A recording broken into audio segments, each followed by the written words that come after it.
피디님, 깜짝 퀴즈 하나 드리겠습니다. 무엇이죠? 자, 식당에서 한 달에 한 1억 정도 판다. 그러면은 사장님은 순수익으로 한 몇 퍼센트 정도 가져간다고 생각하세요? 3, 40%는 순수익으로 가져가지 않을까요? 과연 그럴까요? 물론 뭐 그렇게 가져가시는 분들도 있는데 보통은 20%, 30% 내외, 심지어는 10%, 15%도 꽤 많습니다. 구조를 어떻게 짰느냐에 따라서 다 달라지는 거기 때문에 적게 팔아도 많이 남길 수 있는 구조가 되어야지만 식당을 하는 의미가 있거든요. 그 노하우에 대해서 한번 말씀을 드려볼까 합니다.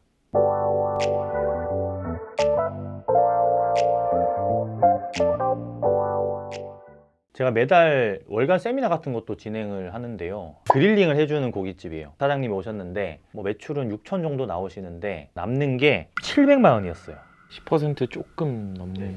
혼자 하시는 거면 괜찮죠. 근데 동업자가 3명 있었어요. 1인당 가져가는 돈이 한 210에서 30만 원 정도 매달. 그러니까 한마디로 인건비 퍼센테이지가 굉장히 높다라는 거죠. 또 다른 경우는 카페를 하시는 분입니다. 커피 외에 다른 것들도 많이 파세요. 그러다 보니까 3,800 정도 매출이 나오시는데 거의 6, 700 정도 남으세요. 그 사장님 알바 2명, 파트타임 이렇게 일하다 보니까 인건비 베이스가 엄청나게 낮습니다. 이 부분을 잘 알고 처음부터 구조를 잘 짜시면 좀 완벽하게 갖추고 들어가게 되는 그런 사례가 될 수 있는 거죠. 제가 표를 하나 보여드릴 텐데요. 장사는 건물주다에서 삼동소바의 박인선 대표님이 강의하시면서 보여준 표인데요. 편의점의 사례입니다. 보시면 월 매출이 4,357만 원입니다. 그런데 맨 밑에 점주 순소득을 보면 마이너스 29만 1,475원이라고 나오죠. 매출이 4,357만 원인데 점주님이 가져가는 소득은 왜 마이너스일까요? 보시면 판매 이익이랑 점포 이익 그리고 인건비가 590만 원 정도 되죠. 그러니까 임대료가 엄청 비싼 것도 아니에요. 퍼센테이지로 따지고 보면. 그런데 판매 이익, 점포 이익, 인건비 요 기준에서 봤을 때 인건비 비중이 어마무시하죠. 그러다 보니까 마이너스를 치는 그런 편의점으로 전락을 할 수밖에 없는 거죠. 최근에 제가 알고 있는 스시집도 7명이 근무를 하거든요. 매출이 8천 정도 나옵니다. 근데 순수익은 300만 원밖에 나오질 않아요. 3천만 원 정도의 인건비가 나가는 걸로 계산이 되어지고 있고 전체적인 비율에서 봤을 때 인건비가 37.5% 정도.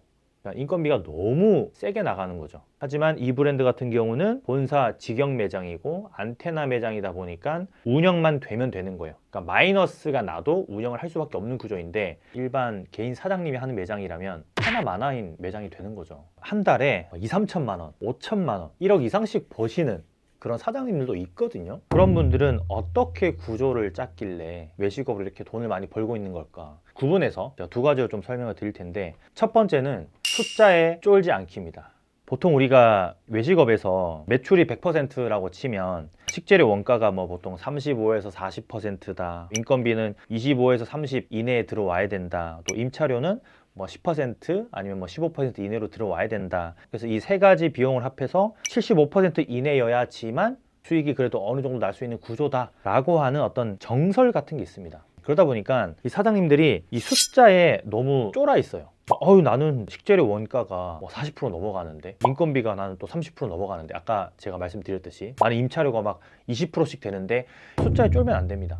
퍼센테이지로 조절을 한다라고 생각하면 수익이 날 수 있는 구조를 만들 수 있다는 거예요. 그러니까 예를 들면 어쩔 수 없이 원가가 40%가 넘어갈 수도 있고 인건비가 25%, 30%가 될 수도 있는 문제예요. 그러면은 임차료를 5%로 줄인다든지 아니면 임차료가 높다면 원가를 줄인다든지 이런 형태의 퍼센테이지로 계산을 하면 숫자에 쫄 필요가 없습니다. 근데 너무 여기에 딱 들어맞게끔 하려고 하다 보니까 사장님들이 숫자에 쪼는 거예요. 예전에도 그런 말이 있었어요. 3일 매출이 월세를 감당해야 되고 8일 매출이 뭐를 감당해야 되고 약간 이런 정설이 있었는데 그거는 진짜 옛날 이야기예요. 지금의 외식업하고는 아예 차원이 다르거든요. 특히나 업종마다 그거는 다 들어맞을 수가 없기 때문에 내가 알아서 커스터마이징 한다라고 생각을 해야 됩니다. 그래서 처음부터 구조를 잘 짜야 되는 거예요. 근데 여기서 보면은 보험료랑 수수료랑 부가세랑 소득세랑 그러니까 세금도 있고 여러 가지 또 추가돼야 되는 부분도 있거든요. 또 여기서 우리가 많이 빠져먹는 게 감가상각, 인테리어 한 비용이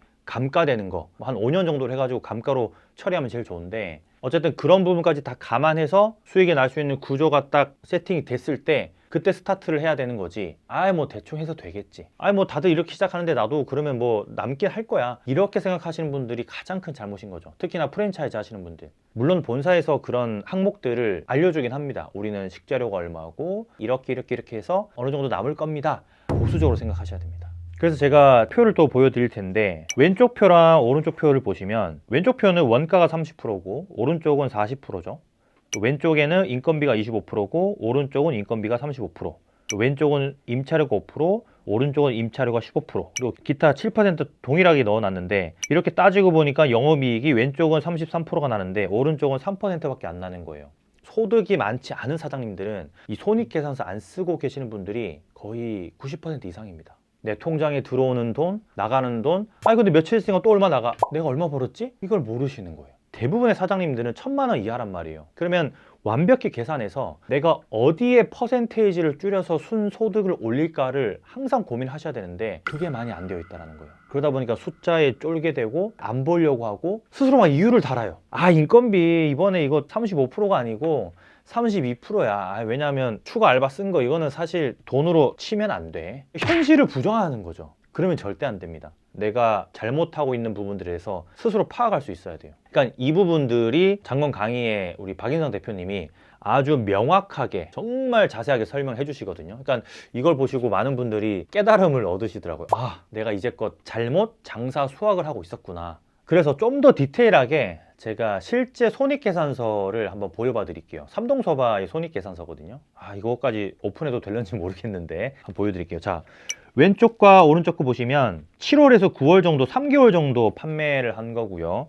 엄청 디테일하게 매출이랑 지출까지 다 나눠 놨습니다. 자, 보시면 9천에서 한 1억 정도씩 꾸준히 판매를 하셨죠. 이게 두 개가 같은 매장입니다. 같은 매장인데 하나는 7월에서 9월까지고요. 하나는 10월에서 12월까지 판매한 겁니다. 그러니까 매출은 비슷한데 영업이익, 그러니까 실제 사장님이 가져가시는 순마진은 엄청난 차이를 보이고 있어요. 7월에서 9월은 영업이익이 평균 한 800만 원 정도입니다. 근데 10월에서 12월은 무려 2,400만 원이나 돼요. 엄청나게 차이가 나는데 이 차이가 바로 매출 원가, 그러니까 식자재랑 인건비 비중에서 크게 차이가 있기 때문에 갭이 이렇게 큰 거예요. 그러니까 실제로 이 매장이 오토 매장이 아닌데 왜 이렇게 영업이익이 많이 차이 나지? 그러면서 이제 박인성 대표님이 가서 이제 컨설팅을 한 거죠. 냉장고, 냉동고 안에 보면 선입선출이라고 하죠. 그러니까 가장 먼저 들어간 식재료가 가장 먼저 나와야 되는데 이게 반대로 되고 있었던 거고, 그리고 뭐 주방 동선이나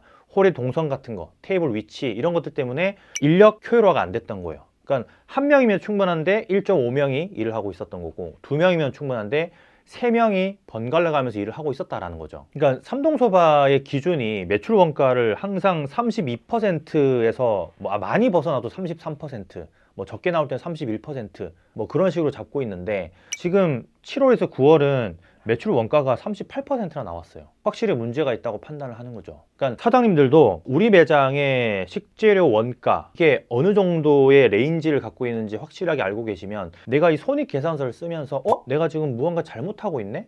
내가 선입선출이 안 되고 있나? 균형 있게 발주를 하지 못했나? 이것들을 금방 알아챌 수 있는데 이런 것들을 쓰지 않다 보니까 어디에서 돈이 새고 있는지 전혀 모르시는 거예요. 두 번째로 제가 말씀드리고 싶은 게 바로 인건비 줄이기입니다. 인건비 줄이기. 아까 숫자에 쫄지 말라고 했잖아요. 근데 인건비도 줄이는 게 아니고 줄이기입니다. 줄여야 돼요. 제가 이 라임을 왜 넣었냐면 인건비를 그냥 줄여서는 크게 효과를 못 보거든요. 삼동소바의 손익계산서도 보시면 인건비가 30%였어요. 7월에서 9월은. 근데 20%까지 줄이면서 문제를 찾았기 때문에 소득을 올릴 수 있었던 거거든요. 보통 우리가 매장을 처음 오픈할 때 인건비를 좀 과도하게 세팅하는 경향이 있어요. 막 30%, 35% 그 이상 넘어가는 것들도 많아요. 사장님이 직접 투입되거나 가족이 한 명 도와주더라도 일단 구조를 먼저 잡는 게 중요해요. 처음부터 그렇게 인건비 많이 쓰고 나면 이제는 돌이킬 수 없습니다. 직원이 뽑아달라고 계속 아우성해요. 식당은 몸을 쓰는 일들이 훨씬 더 많다 보니까 6명, 5명 이렇게 시작을 했는데 3명이서 하라고 하면은 절대 하기 싫습니다. 그거는 사장님 잘못이에요. 사장님 때문에 직원들도 심리적으로 더 고생을 한다고 느끼는 거고 소득도 더 줄어들게 되는 거죠. 그러면 인건비를 줄이는 방법은 없을까요? 첫 번째 가장 중요한 건 아무래도 주방 동선을 최적화하는 거, 하드웨어적으로 인건비를 줄이는 거죠. 그러니까 예를 들자면 이런 겁니다. 한 사람이 튀김을 하거나 구이를 하거나 찌는 거, 볶는 걸 할 때 이게 동선만 잘 갖춰져 있으면 튀기는 거 넣고 볶기도 하고 세척도 하거든요, 혼자. 그러니까 튀김기 옆에 화구가 있고 화구 옆에 싱크대가 있고 혼자 하는 거예요. 어떻게 주방 동선을 짜느냐에 따라서 인원 활용이 굉장히 효율적으로 되는 거죠. 어떤 매장 가보면 냉장고가 저 멀리 있어요. 그래서 식재료 꺼내러 몇 발자국 가서 또 꺼내고, 야, 냉장고에서 저거 좀 꺼내줘, 막 시켜, 주방 알바들한테. 저 멀리 있으니까. 그리고 여기 오븐이 있으면 바로 뒤에 돌면은 토핑 냉장고가 있다든지 하면은 피자 같은 거 구울 때도 굉장히 쉽게 할 수 있거든요. 근데 오븐은 여기 있는데 토핑 냉장고는 저 오른쪽 뒤에 있어, 멀리. 한 두 발자국 더 가야 되고, 이게 1년 동안 쌓인다고 생각하면 인건비가 코스트만 올라가게 되는 거죠. 제가 알고 있는 브랜드 중에서도 매출이 한 8천만 원 정도 나오거든요. 한 3천만 원 정도 가져가시는 분이 있어요.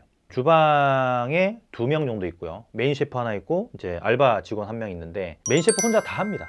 그렇게 동선이 다 짜져 있어요. 그러다 보니까 사실 주방 인력에 대한 어떤 코스트가 많이 낮아지는 거죠. 고깃집 같은 경우에 그릴링 해주는 고깃집이 유행을 했었는데, 이게 인건비 때문에 문제가 되는 곳들이 굉장히 많았어요. 제가 최근에 이제 B2K 브랜딩에서 컨설팅 했던 브랜드를 보면 대여섯 명이서 구워줘야 되는 그릴링 서비스가 있었다면 홀에 2명만 있으면 가능한 그런 연탄 불고기집을 하나 만들기도 했거든요. 이렇게 되면은 줄인 인건비를 거의 손님들한테 다시 또 재환원할 수 있기 때문에 퀄리티 높은 서비스를 제공을 할 수가 있어요. 우리가 수익 구조에 대해서 완벽히 잡고 들어가지 않으면 시간이 지나면 인건비는 내려가지 않고 계속 올라갑니다. 그래서 오늘 내용을 좀 전체적으로 정리를 하자면, 매출의 함정에 빠지지 않았으면 좋겠어요. 1억 팔았다, 1억 5천 팔았다, 2억 팔았다. 제가 실제 한번 모 프랜차이즈의 대회비 자료를 하나 본 적이 있는데 1억 8천 정도 팔았더라고요. 근데 순이익이 450이었어요. 이거는 안 하니만 못하는 거죠. 너무 힘들어 하시더라고요. 잘 모르고 사시는 분들이 많죠, 매출 때문에. 장관에서 강의했었던 우리 박인성 대표님의 매출보다 순이익 올리는, 한 몇 개월만 이렇게 노력하시면 순이익은 올릴 수 있거든요.